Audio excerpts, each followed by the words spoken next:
lah tengok xie ini, okey? Bahasa campur dengan kosakata ini akan membagi kita tulisan ini, dan tulisan ini dia punya sebutan ialah xie xie xie xie xie. Dan dari mana dia punya sound, dia punya bunyi begini ya? Sebenarnya daripada kosakata ini.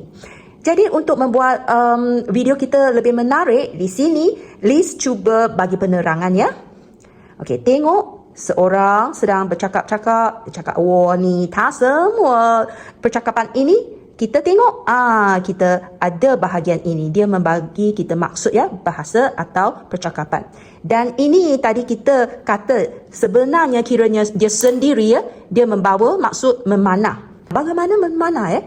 Bila tiap-tiap kali saudara-saudari tengok tulisan Cina adanya ini, sebenarnya ialah badan seorang. Tengok tulisannya mirip tak macam seorang ya, berkaki, adanya badan, kakinya sendiri, badannya sendiri ya. Bahagian ini sebenarnya dari masa kuno-kuno, orang di gua kan, mereka akan tinggalkan tulisan mereka. Bila mereka nak bagi maksud tangannya, mereka lukis begini. Dulu adalah lukis lukis begini. Mirip tak maksudnya tangan? Jadi ini adalah tangan. Mirip tak macam tangan cara purba menulis ya.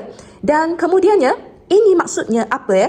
Kalau kita ada satu arrow kan, dan perkakas untuk kita memanah arrow kan, bahagian ini. Jadi point ini atau titik ini bermaksud ini. Interesting tak tulisan Cina ya? Itulah sebabnya kenapa Liz selalu kata, Liz selain daripada ajar sebutan, Liz juga lebih suka lagi ajar tulisannya supaya menggunakan cara yang begitu menarik sekali. Kita boleh ingat apa maksudnya selain daripada tengok dia punya nada. Mari kita belajar cara menulis xie xie. Xie ya, satu titik di sini, kemudian stroke naik ke atas, turun ke bawah terus, dan macam kaki ya.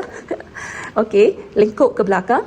Kemudian di sini macamnya rambut, kemudian datangnya badan seorang. Okey. Turun ke bawah di sini kita macam satu cangkuk, naik ke atas, melintang, kemudian kita tutup badan ini, kemudian kaki satu lagi keluar.